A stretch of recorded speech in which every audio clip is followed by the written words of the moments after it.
Welcome back to the channel, everybody. We're here live at World War Brick. Well, not really live, but we're here at World War Brick. And today we're going to be taking a look at this beautiful D-Day mock with... My name is Cameron Plowman. My Instagram is CP Brick Builder, and this is my Omaha Beach mock. So what would you like to talk about first? Well, one thing that I do notice about this mock that is kind of special to this is the planes in it. The planes are elevated and you have some elevation going on. So where did you get that inspiration? Just the fact that, you know, there was a lot of aviation action happening on Normandy that morning specifically, and I wanted to kind of include that. So I used Brickmania's Overlord Bricks book to get the P51s and the Focke-Wulfs. Both beautiful kits, I have to say, and I think they look fantastic just to get them at these crazy angles. I was able to manipulate two turntables, one at the bottom of the tower and one at the top, to be able to get these strange angles. I got a dogfight in the middle. I have one plane crashing. I have one plane coming in for a strafe. Able to get these really weird angles, that sort of thing with those, and I think it turned out wonderful. So, you know, I have to say that definitely turned out better than I expected it did. Then I expected it to, so. There you go. I mean, I've never seen this really before. In mocks, I mean, not to this extent, so this is very special to see. So did this start out as big as this, or did you start off small? Has it expanded over the years? Like, give me a timeline of how this came together. So it came together, the idea for it to come together was about, I'd say September of last year. And then I started actually building, I would say in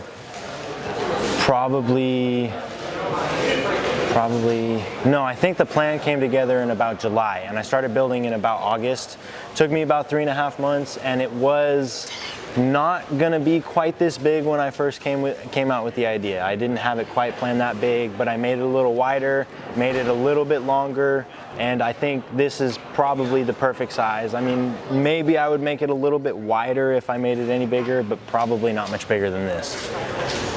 Wow, 3.5 months, that is insane. I am jealous about that, because I am a very slow builder. But anyway, I see most of these are kits, right? But I do not remember, this is your own custom design? So it is a 2018 M4 Sherman from Brickmania. I think it was designed by Cody Osell, if I remember correctly. And I took the design and then I modified it to have the duplex drive. So if you look at the back of them, they all have a pair of propellers on them. And then it has the snorkels, both full-size snorkels. But that was really it. That was about all I changed. I changed out the guns for a couple of them, but not much else is different. And then the rest of them are pretty standardized kits. The tiger up on the top is a custom camouflage, but other than that, they are, I think, just all standard kits. So what do you think is your favorite detail that you incorporated in this? I would have to say either the train or the lights. I would say probably the lights, though, is my favorite thing. Just being able to incorporate them after the fact, because this was done, and then I decided to add the lights in. I think it adds a totally different effect, adds a whole new level of imagination almost to the mock, of life to the mock, and I think it turned out wonderful. All right. Well, this is truly incredible. Where's the train from? I don't recognize. Is that from the books? Or? That is my own train. So the whole train I just kind of cobbled together from images and other builders of trains, just kind of thrown together. The flat cars were pretty simple, pretty straightforward, just Lego wheels, and it's just a flat deck. But the engine is a work of wonder that I got it done, to be honest. It is a combination of several builds of several different trains, all mixed, but it's as close as I get to a German BR-55, if I remember correctly. All right, 2 more questions for you. Yes, sir. How did you acquire all the water studs? Bricklink, just many orders on Bricklink. It was orders of 5,000, 7,000, 5,000. I think there's about 35,000 total on there. So there's a lot, and it just was several orders from Bricklink. Okay, and then the final question I have for you, what's the next mock? It is going to be Vietnam. I'm going to be doing Vietnam next. I have it already started. I'm trying to get kind of a plan on when it will be done because I've never done anything even remotely like that before. So I'm thinking it'll probably be 5-6 months before it's done, but the timeline is kind of to be determined yet, or to be determined so far. So right now I have just kind of beginning stages of it. I plan on expanding it a little bit now that this is done. I'll expand it. So I'm thinking about 5-6 months I can have that done, hopefully. Amazing work, incredible. Thank you so much for your time, and thanks for being with us. Thank you guys, thank you so much.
Oh, do you want us to hold hands and hug a little bit? I don't know you that well.